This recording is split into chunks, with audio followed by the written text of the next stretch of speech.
بسم اللہ الرحمن الرحیم۔ ہارون رشید عرض کر رہا ہوں، السلام علیکم ورحمۃ اللہ وبرکاتہ۔ صدیوں کے بعد، غالباً صلاح الدین کے بعد لحاظ سے تو اس سے بھی بہتر جنگ لڑی ہے غزہ کے مجاہدین نے، اور اللہ کے رسول نے فرمایا تھا کہ کچھ لوگ آخری وقت تک مسلمان رہیں گے اور وہ بیت المقدس اور اس کے نواب میں ہوں گے۔ اتنا بڑا واقعہ ہو گیا ہے اسماعیل ہنیہ کی شہادت کا، یعنی اس جہاد کے لیڈر کا جو جہاد کے تمام اخلاقی اصولوں پر، تقاضوں پر پورا اترتی تھی، اور یہ جھنجھوڑ کر رکھ دینے والی ایک چیز تھی۔ اگر رتی برابر بھی احساس اور ادراک ہوتا، اپنی ذات سے اوپر اٹھنے کی کوئی صلاحیت ہوتی، یہ دلوں دماغوں کو جھنجھوڑ کر رکھ دیتی۔ مگر افسوس کہ عالم اسلام بالخصوص پاکستان میں وہی چھچورے پن کی، اقتدار پرستی کی اور دولت کی ہوس کی سیاست جاری ہے، اور بعض سرکاری اخبار میں یہ کہہ رہے ہیں کہ اس کو ذرا سا بھی موقع دیا گیا، ذرا سی بھی رعایت دی گئی عمران خان کی تو ہمیں تباہ برباد کر دے گا، ہمیں چھوڑے گا نہیں۔ اور یہ افواہیں بھی پھیلائی جا رہی ہیں کہ وہ معافی مانگ لے گا۔ ظاہر ہے یہ اشارے پر ہو رہا ہے، اور لوگوں کے مفادات بھی ہیں، حکومت بھی کوشش کرے گی۔ یہ گھبرائی ہوئی بہت ہے، بغلاٹ کا بھی شکار ہے کہ فوج کا اور اس کے تصادم جاری رہے۔ عمران خان اس سے پیچھے ہٹ گئے ہیں اور انہیں ہٹے رہنے چاہیے، اور تانوں کی اور ان باتوں کی پرواہ نہیں کرنی چاہیے۔ ایک صاحب نے تو یہاں تک کہا کہ جو سلوک اسماعیل ہنیہ سے کیا اسرائیل نے، وہ عمران خان کے ساتھ کرنا چاہیے، اور اس سے مسئلہ حل ہو جائے گا، اور 2-3 دن کے بعد خاموشی چھا جائے گی، لوگ بھول جائیں گے۔ خاموشی نہیں چھا جائے گی، ملک انارکی کی طرف چلا جائے گا، جو آلریڈی جا رہا ہے۔ اس پر جناب اسماعیل ہنیہ پر تو میں آخر میں بات کروں گا، اگر آپ پورا یہ سنیں تو بہت ہی دلگداز ان کی زندگی ہے، اور بہت ان کی شہادت جو ہے وہ ایسا واقعہ ہے جو صدیوں تک یاد رکھا جائے گا۔ اور سوائے شیخ احمد یاسین کے، جنہوں نے ویل چیئر پر بیٹھ کر حماس کی تشکیل کی، اور سوائے علی گیلانی کے کسی شخص سے ان کا موازنہ نہیں ہو سکتا۔ اور یہ واقعہ ہمیں یہ بتاتا ہے کہ بدترین حالات میں ایک مہاجر کیمپ میں جنم لینے والا بچہ اتنے بڑے کارنامے انجام دے سکتا ہے، اگر توکل ہو اس پہ، اللہ کی رحمت پہ یقین ہو، اگر جد و جہد کی جائے اور سلیقہ مندی سے کی جائے۔ اسرائیل کو تو بہرحال اب بچنا نہیں ہے، آج یہ بات آپ کو عجیب لگے گی، لیکن اس کی حمایت تو ختم ہو چکی، اور وہ شکست تو نہیں دے چکے۔ جنگ بندی کو میرا خیال ہے امریکہ اصرار کر رہا تھا، اس کو ختم کرنے کے لیے، امکان کو ختم کرنے کے لیے کیا گیا۔ آج بھی امریکی وزیر خارجہ نے کہا کہ جنگ بندی اس کا حل ہے، اور ایران میں کچھ میرے رابطے ہیں، ان کا کہنا یہ تھا کہ ایرانی حکومت کو یقین دلایا گیا، انہی نے، اسرائیلیوں نے ایرانی صدر کو شہید کیا۔ عمران خان کے حالیہ بیان سے یہ امید پیدا ہوئی تھی کہ اقتدار عوام کے حقیقی نمائندوں کو منتقل کیا جا سکتا ہے بتدریج، اور سیاسی استحکام پیدا ہوگا تو یہ خوفناک معاشی ابتری بھی ختم ہو جائے گی۔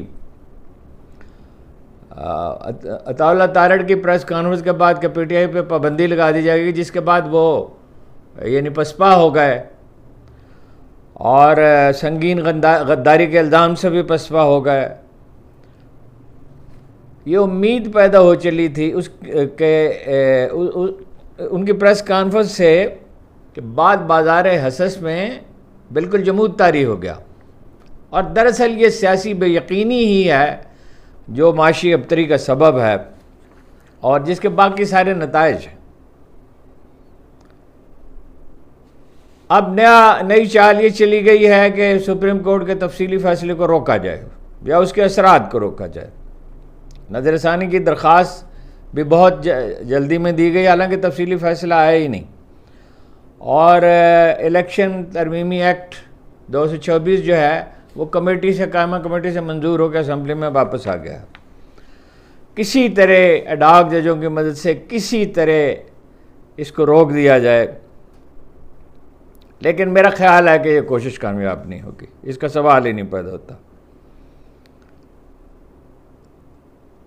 چیف جسٹس صاحب نے بھی نظر ثانی کی درخواست جو ہے وہ جلدی سے لگانے کی کوشش کی، لیکن وہ عطا بندیال، چیف جسٹس عطا بندیال کے ہاتھ باندھنے کے لیے جو ترمیم کی گئی تھی کہ 3 سینئر چیف جسٹس اور 2 سینئر ججوں کی کمیٹی فیصلہ کرے گی، اس کی وجہ سے وہ نہیں کر سکے.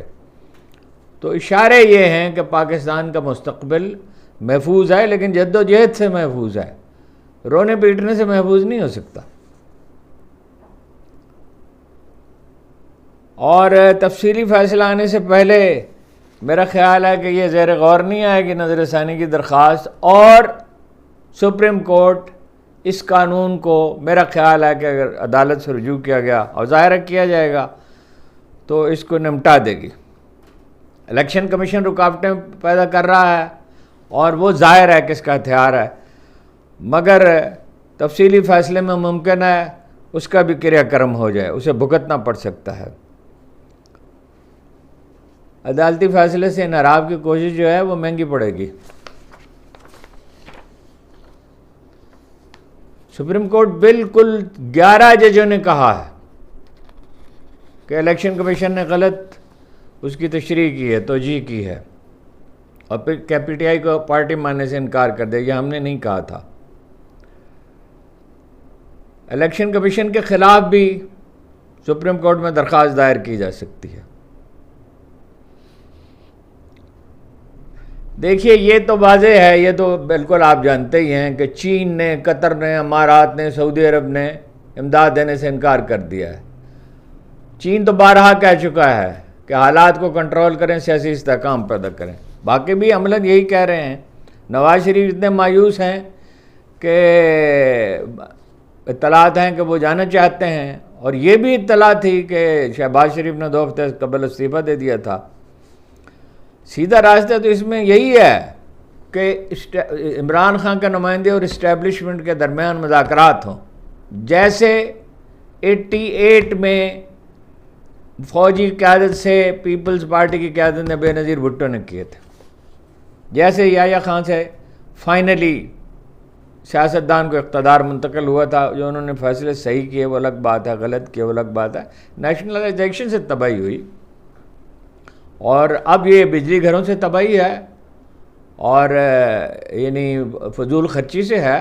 بے شمار سرمایہ جو ہے لٹایا جا رہا ہے، مکان بن رہے ہیں سیاسی افسروں، وہ اپنا سینئر افسروں کے لیے جو ان کے قریبی ہیں، گاڑیاں دی جا رہی ہیں، اور ہر کہیں فضول خرچی ہو رہی ہے. اس حکومت کے ہوتے ہوئے معاشی استحکام نہیں آ سکتا، اس کا کوئی سوال نہیں پیدا ہوتا. تمام لوگ یہ کہہ رہے ہیں، ہر ہوش مند آدمی یہ کہہ رہا ہے، سوائے سرکاری اخبار نویسوں کے اور سرکاری لیڈروں کے. یعنی حالت یہ ہے 7 آدمی گئے پیرس اولمپکس میں اور 27 افسر گئے اس کے ساتھ، اور وہ ہنس رہے ہیں وہاں پہ، مزے لے رہے ہیں، سیلفیاں بنا رہے ہیں اور جاری کر رہے ہیں.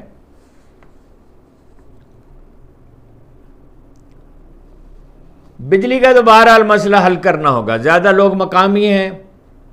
سلیمان شہباز کو 63 کروڑ روپے کی ادائیگی کی گئی، منشا صاحب کو کی گئی. تو یہ کیا ہے، کیا مذاق ہے؟ یہ مقامی جو ہیں ان کے ساتھ تو فوراً فیصلہ کیا جائے. ان کا یہ دباؤ برقرار رہے گا، جماعت اسلامی کا دھرنا جاری رہے گا، اور اس میں لوگ زیادہ سے زیادہ شریک ہوں گے تو ہی ممکن ہوگا. اس کے بعد چین سے بھی مضبوطی کے ساتھ گفتگو کی جائے، مگر گفتگو ان سے کرے گا کون؟ یہ تو نہیں کر سکتے، ان کا تو اعتبار اور ساکھ ہی نہیں ہے. ان سے گفتگو کی جائے، اس لیے کہ وہ بہرحال پاکستان کے خیر خواہ ہیں. مشاہد حسین صاحب کہہ چکے ہیں کہ انہوں نے تو فارمولہ بھی پیش کیا تھا کہ یہ، لیکن اگر آپ امریکہ کی گود میں بیٹھے نظر آئیں تو پھر آپ ان سے کیا امید رکھ سکتے ہیں؟ پی ٹی آئی کو بالکل واضح الفاظ میں اعلان کرنا چاہیے کہ کسی سے انتقام نہیں لیا جائے گا. خان صاحب کو خود یہ بات کہنی چاہیے. ہم بہت نام لیتے ہیں رسول اللہ صلی اللہ علیہ وسلم کا، اور فتح مکہ کا دن کسی کو یاد نہیں ہے. جناب عمر بن عبدالعزیز کسی کو یاد نہیں ہے، جنہوں نے اپنی ساری جائیداد حکومت کے عوام کے حوالے کر سرکاری خزانے میں ڈال دی تھی اور ٹیکس معاف کر دیے تھے دھڑا دھڑ، جو نو مسلموں سے لیے جا رہے تھے، اور بہت سے ٹیکس کم کر دیے تھے، اور اس کے نتیجے میں آمدن اتنی بڑھ گئی تھی کہ کوئی زکوٰۃ لینے والا نہیں ملتا تھا. یہ حالت ہو گئی تھی. عمل سے ہوتا ہے، باتوں سے نہیں ہوتا. پی ٹی آئی کو تانے ملیں گے، تنقید کی جائے گی، خود اس کے اندر بھی اختلاف پیدا کرنے کی کوشش کی جائے گی، لیکن انہیں صبر اس کے ساتھ تحمل کا مزاج. جن لوگوں کو معاف کیا جا سکتا ہے انہیں معاف کرنا ہوگا، اور سب لوگوں کو سزا نہیں دی جا سکتی. وہ جنوبی افریقہ کی طرح ٹروتھ ریکنسیلیشن کمیشن، کوئی ادارہ یہ فیصلہ کرے کہ کس کا احتساب ہوگا کس کا نہیں ہوگا. جو سزا کے مستحق ہیں انہیں سزا ملے. اور یہ لوگ کوئی حوصلہ نہیں رکھے، ان کی کوئی حیثیت نہیں رہ گئی ہے. یہ اس کاف لیگ کی طرح ہیں جو فوجی خنجر سے کاٹ کر بنائی گئی تھی، جنرل مشرف نے بنائی تھی، اور وہ کس طرح بتدریج تحلیل ہو گئی تھی. ان کے بھی تحلیل ہونے کا وقت آ گیا ہے. ظاہر ہے کہ یہ تیاری کرنی چاہیے. دیکھیے، اپنی جگہ پر جہاد سے رسول اللہ صلی اللہ علیہ وسلم واپس آئے اور کہا، اور جہاد بھی کہاں، یعنی وہاں سے واپس آ رہے تھے سیریا سے. کتنا فاصلہ ہے مدینہ سے سیریا کا، اور کس حالت میں وہ گئے تھے، اور کتنی کم تعداد تھی. کہا ہم جہاد اصغر سے جہاد اکبر کی طرف جاتے ہیں. تیاری کرنی چاہیے، پارٹی کی تنظیم بہتر کرنی چاہیے، نجکاری کی تیاری کرنی چاہیے، انڈسٹریلائزیشن کی کرنی چاہیے، ریل کو بہتر بنانے کی کوشش کرنی چاہیے. ریل میں بہت بہتری ہو سکتی ہے. ابھی ٹی اے ڈی اے بند کر دیا گیا ہے. ان کا 5-6 ہزار آدمیوں کا، سپاہیوں کا T A D A police والوں کو ملتا تھا. اور بہت سے اقدامات کیے گئے. میں کسی وقت، آج تو کا دن تو نہیں ہے، اس کے لیے میں بات کروں گا. اور کیا ہو رہا ہے اور کہاں غبن ہو رہا ہے. ریلوے تو فوراً منافع میں جا سکتی تھی، اب بھی جا سکتی ہے. باقی جو ہے ان کی وہ کرنی چاہیے، اس میں بھی نجکاری کرنی چاہیے. باقی بھی جتنے نجکاری، سول سروس کی تشکیل نو کرنی چاہیے، پولیس کی تشکیل نو کے بارے میں سوچنا چاہیے، پلاننگ کر رکھنی چاہیے. اور یہ جو مہلت ملی ہے اس کو ضائع نہ کریں. حکومت ان کی آ کر رہے گی، یہ حکومت نہیں رہ سکتی. اسٹیبلشمنٹ ایک حقیقت ہے، اس کے ساتھ مل کے چلنا ہوگا. انشاءاللہ آخر کار وہ وقت آئے گا کہ فوج بھی اپنی حدود میں رہے گی، اور سیاسی جماعتوں کی بھی جمہوری تشکیل ہوگی، اور باقی ادارے بھی، عدلیہ کو بھی آزادی حاصل ہوگی قانون کے دائرے میں. چودھری افتخار جیسی نہیں، ثاقب نثار جیسی نہیں. اور سول سروس کو بھی اور پولیس کو بھی قانون کے دائرے میں آزادی ہوگی.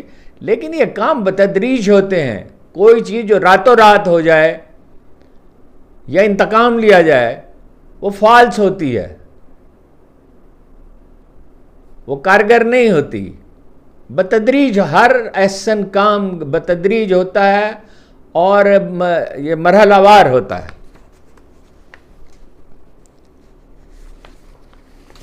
ابھی تو اس کے ساتھ مل کے چلنا ہوگا اور پھونک پھونک کر قدم رکھنا ہوگا. حال دیکھیے نا کیا ہے. وہ چارلس گلاس برطانوی صحافی جو ہیں امریکی نژاد، وہ آئے، عمران خان کے پرانے دوست ہیں، اور انہوں نے اجازت بھی لے لی عدالت سے ملنے کی. وزارت داخلہ نے اٹھایا اور انہیں ہوائی اڈے پر پہنچا دیا. ذاتی دوست بھی ہیں عمران خان کا. ویزا منسوخ کر دیا کہ کیوں ملے. چند الفاظ انہوں نے کیوں کہے ایک انٹرویو میں. محسن نقوی صاحب سے انہوں نے درخواست کی مجھے ملنے دیا جائے، مجھے عدالت نے اجازت دی تو ان کو اٹھا کے پہنچا دیا. ہاں جی. سیکرٹری جنرل سے ملے اقوام متحدہ کے پاکستانی، کہا تو جا رہا ہے محسن نقوی، لیکن میں یہ کنفرم نہیں میرے ذہن میں. تو انہوں نے ڈانٹا. انہوں نے کہا آپ کیا کر رہے ہیں، انسانی حقوق کے خلاف ورزی کر رہے ہیں. وہ سابق وزیر اعظم ہیں، اور وہ ملاقات ریکارڈ پر اسی لیے نہیں لائی گئی.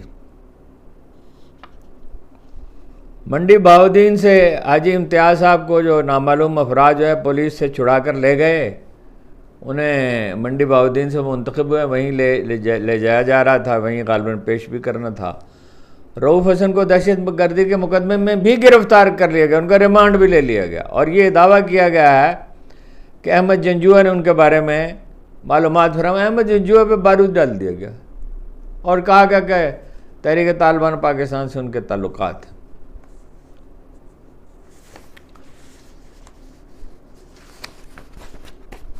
قاضی فائز عیسیٰ صاحب کا ایشو دفن نہیں ہوا. کل بڑی زبردست تقریریں ہوئی ہیں. وہ تو تقریریں ہم نے بعد میں سنی پروگرام کے بعد. پیپلز پارٹی کے لوگوں نے بھی, حکومتی ارکان نے بھی, صاحبزادہ حامد رضا نے بھی, کہ وہ جو پیراگراف ہے جس میں اجازت دی گئی ہے ان کو تبلیغ کی, وہ قابل معافی نہیں ہے. کئی ارکان نے یہ جملہ استعمال کیا کہ ری رائٹ کرنے نہیں دیا جائے گا. بہرحال غصے میں اور اشتعال میں تو فیصلہ نہیں کرنا چاہیے, اس کا ٹھنڈے دل سے جائزہ لینا چاہیے. اور یہ نہیں ہے ہر وقت آپ لٹھ اٹھائے رکھیں. یہ دیکھنا ہوگا بڑی احتیاط کے ساتھ کہ قاضی صاحب کی انٹینشن کیا تھی. عالیہ حمزہ کی ضمانت منظور ہو گئی ہے. اگر واقعی انہیں رہا کر دیا گیا تو یہ ایک بڑی خوشخبری ہوگی. اس کا مطلب یہ ہوگا کہ چیزیں صحیح سمت میں جا سکتی ہیں. حامد خان نے کہا کہ عمران خان صرف یہ چاہتے ہیں کہ فوج اپنا حقیقی کردار ہے. یہ تو آبویس ہے. حامد خان صاحب کو میرا خیال ہے بہت زیادہ گفتگو نہیں کرنی چاہیے. وہ سیاسی حرکیات کا انہیں ادراک نہیں ہے. وکیلوں کی سیاست وہ ضرور سمجھتے ہو کہ اس میں بھی پی ٹی آئی کی ہمدردی بڑھنے سے وہ منتخب ہوئے ہیں, ورنہ وہ ہارتے رہے ہیں مسلسل, اور ایسی خاتون کے گروپ سے ہارتے رہے جو ملک کو تسلیم ہی نہیں کرتی تھی. ایف بی آر کے سربراہ امجد زبیر ٹوانن مستعفی ہو گئے ہیں. 21 آدمی ان سے سینئر تھے. یہ انہیں مسئلہ تھا, ان کے ساتھ تعاون نہیں کیا جا رہا تھا. اسحاق ڈار صاحب نے مقرر کیا تھا. اسحاق ڈار صاحب کو نواز شریف صاحب نے مقرر کیا تھا. یہ اپنی پسند کے لوگ لگا کر اس طرح, یہ اشرافیت سمجھ نہیں رہی. حالات میں جو تبدیلی آ رہی ہے کوشش تو پوری کرے گی, آسانی سے نہیں چھوڑے گی.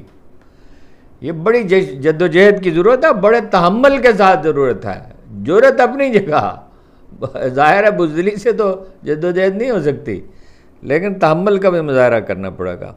اسلام آباد ہائی کورٹ نے پی ٹی آئی کا سیکریٹریٹ کھولنے کا حکم دیا ہے. یہ اس بنیاد پہ بند کیا گیا کہ ان کی وائرنگ ٹھیک نہیں ہے, بجلی کی آگ لگ جائے گی. اور ان سے کہا پی ٹی آئی والوں سے کہ یہ یقینی بنائیں کہ آتش زنی نہ ہو, اس کو ٹھیک کر لیں. فواد اور صاحب کی کوششیں جاری ہیں پارٹی کے لیڈروں کے خلاف تنقید کر کے. وہ اپنا راستہ بنانا چاہتے ہیں, انہیں احمق ثابت کر کے. ادھر حامد خان صاحب جو ہیں وہ ان کے خلاف گفتگو کر رہے ہیں. اور وہ احمد خان صاحب کا بھی عجیب و غریب آدمی ہیں. فوزیہ قصوری ان کی وجہ سے گئی تھی. 18 سال بے ریا خدمات انہوں نے انجام دی تھی, اور وہ امریکی شہریت چھوڑ رہی تھی. پروسیس جاری تھا کہ ان کو ٹکٹ دینے سے انکار کر دیا گیا. پھر جہانگیر ترین صاحب نے اور پرویز خٹک نے اپنی مرضی کی جو ہے سربراہ بنا لی. اور وہ جج صاحب کیا ان کا نام تھا, ان کی رپورٹ میں وہ ظاہر ہے کہ اس کے لیے روپیہ بھی خرچ کیا گیا. پارٹی میں جب تک تنظیم بہتر, اب بھی ایسے لوگ ہیں پارٹی میں جو مشکوک بھی ہیں, جو پیسے بھی بناتے ہیں. اتنی پاپولر پارٹی میں ٹکٹوں وغیرہ میں پیسے بنانا کوئی مسئلہ نہیں ہوتا. ابھی جو فہرستیں خواتین کی بنی ہیں وہ ٹھیک نہیں ہے, اس کا جائزہ لینا پڑے گا. وہ کسی ایک شخص کو سونپنے کے بجائے کمیٹیاں ہونی چاہیے, اور ایسی کمیٹیاں ہونی چاہیے جو بہت نیک نام لوگ ہوں, وہ پسند ہو ناپسند ہو. احمد خان بچر کو بنایا ہے نا اپوزیشن لیڈر, آپ اس کا جلوہ دیکھ رہے ہیں. انہیں خریدنے کی کوشش کی گئی ہے, نہیں بکے وہ بک سکتے ہی نہیں. انشاءاللہ دعا بھی ان کے لیے کریں. یہ ایسا اپوزیشن لیڈر ہونے چاہیے, کوئی ناروا گفتگو نہیں وہ کرتے, نہ شائستہ بات نہیں کرتے, انتہا پسندی کی بات نہیں کرتے, مگر ڈٹ کے کھڑے ہوئے ہیں.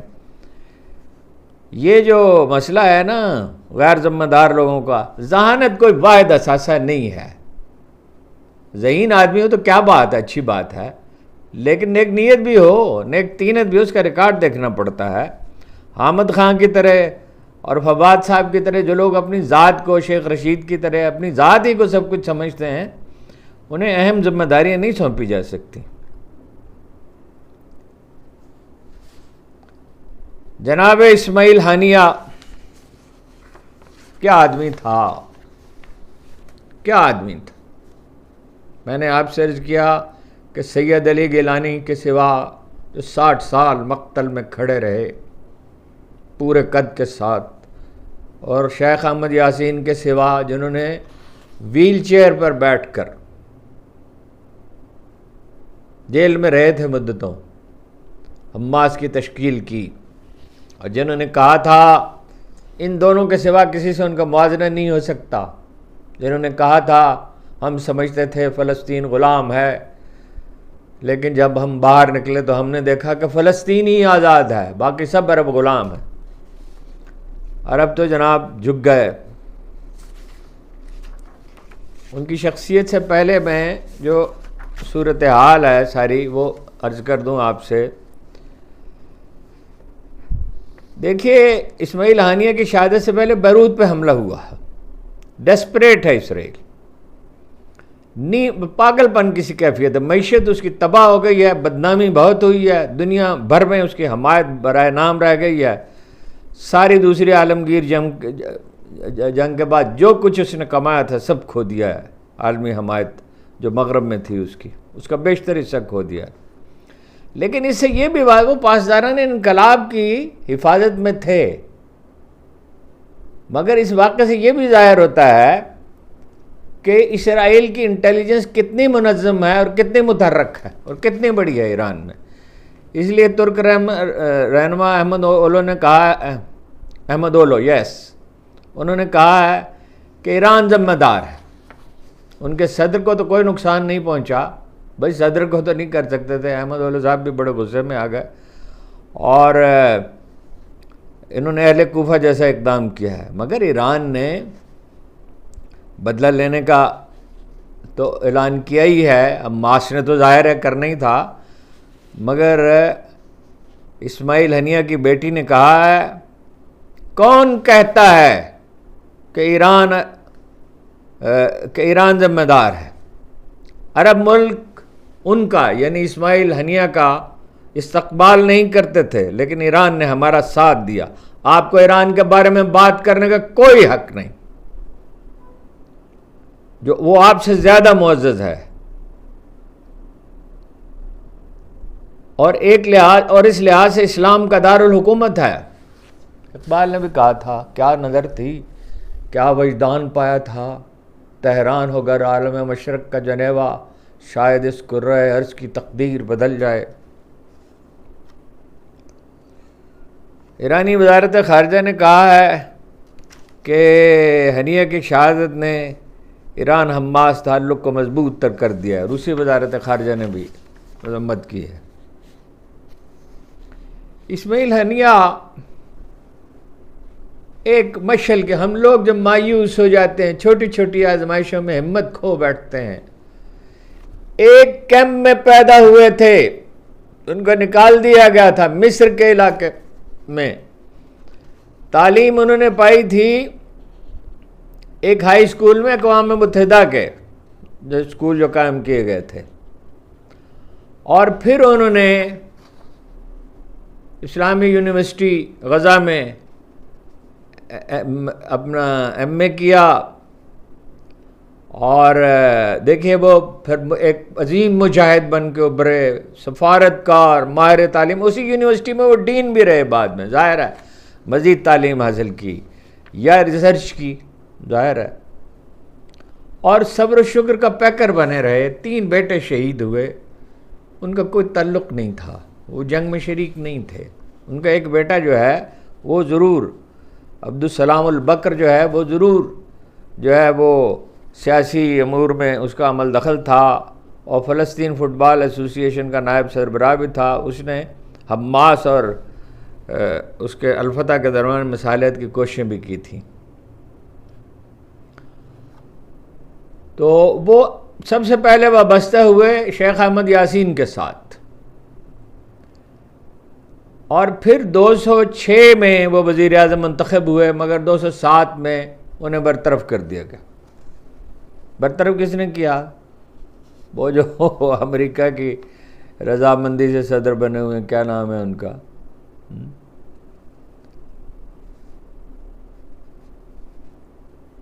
60 افراد اسماعیل ہنیہ کے خاندان کے شہید ہوئے، 60 افراد، 8 بیٹے اور 5 بیٹیاں ہیں، اور یہی عبدالسلام البکر جو ہیں یہ زندہ سلامت ہیں اور قطر میں ہیں۔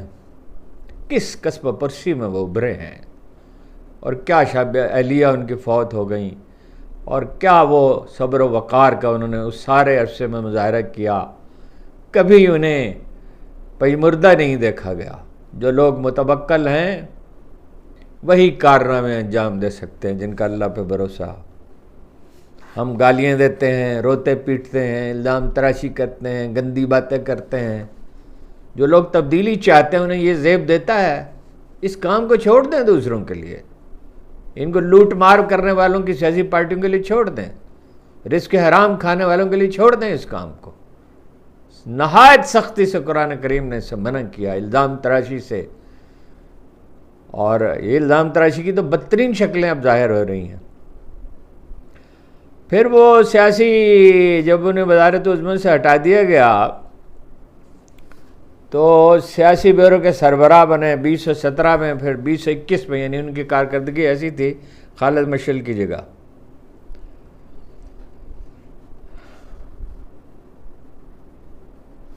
یہ جدوجہد رائے گاہ نہیں ہو سکتی۔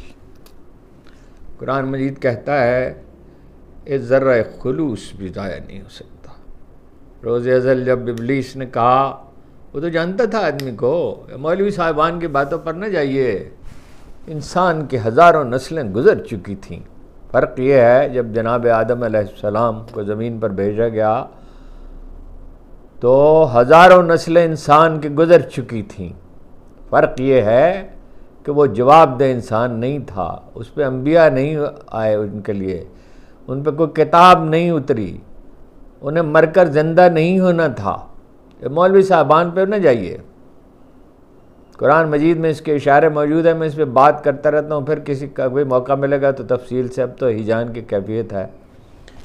جب شیطان نے، ابلیس نے کہا کہ میں اسے گمراہ کروں گا، کیونکہ وہ اس کی جبلتوں سے، اس کے مزاج سے آشنا تھا، اس کی 22 بنیادی جبلتوں کو اور اس کے تعامل کو، انٹریکشن کو خوب سمجھتا تھا۔ تو اللہ تعالیٰ نے کیا کہا؟ یہ تو نہیں کہا کہ تم نہیں کر سکتے گمراہ، فرمایا مگر میرے مخلص بندے گمراہ نہیں ہوں گے۔ سارا خلاصہ اس بات میں ہے، اگر آپ غزالی کو پڑھیں، جناب علی بن عثمان حجویری کو پڑھیں، تلبیس ابلیس پڑھیں، یہ جو اہم ترین کتابیں مسلم تاریخ میں لکھی گئی ہیں، خود قرآن کریم اور حدیث پڑھیں اور سیرت پڑھیں، تو یہ نقطہ آپ پہ آشکار ہو۔ اصل چیز خلوص ہے، اور خلوص توکل پیدا کرتا ہے، آپ کو روکتا ہے آپ کی توانائی ضائع ہونے سے، آپ کے اندر یکسوئی پیدا کرتا ہے اور آپ کو ہمکنار کرتا ہے کامیابی سے، اور اس کی ضمانت دیتا ہے۔ پروردگار اس کی ضمانت دیتا ہے کہ اہل اخلاص ناکام ہو سکتا ہی نہیں ہے۔ قائد اعظم کامیاب ہوئے نا، اقبال اپنا پیغام پہنچانے میں کامیاب ہوئے نا، بوسنیا میں لوگ کامیاب ہوئے نا، کہاں کہاں تاریخ میں اس کی مثالیں بکھری پڑی ہیں۔ جہاں کوئی خلوص نیت سے کام کرتا ہے، اور خلوص نیت کی ایک کے ساتھ علم درکار ہے، تحمل درکار ہے، شائستگی درکار ہے۔ اگر اس راہ پہ چلتے رہے تو انشاءاللہ آغاز ہو جائے گا، ورنہ یہ بجلی گھروں والے، یہ لوٹ گزوٹ کرنے والے، 3 بر اعظموں کی جائیدادیں پھیلی ہوئی ہیں، ان کے ہوتے ہوئے تو کچھ نہیں ہو سکتا، اور برہم ہونے کی ضرورت نہیں ہے۔ مقابلہ کریں مگر شائستگی کے ساتھ۔ ہمیشہ کرائے کے کارندے ہوتے ہیں، ابن الوقت ہوتے ہیں، اور قرآن مجید کہتا ہے اذا خاطبهم الجاہلون قالوا سلاما، ان پہ زیادہ برہم ہونے کی ضرورت نہیں ہے۔ ظاہر ہے انسان کو دکھ پہنچتا ہے، تکلیف پہنچتی ہے، لیکن کتھارسس نہیں کیا جاتا ہے، جدوجہد کی جاتی ہے۔ آپ کا بہت بہت شکریہ۔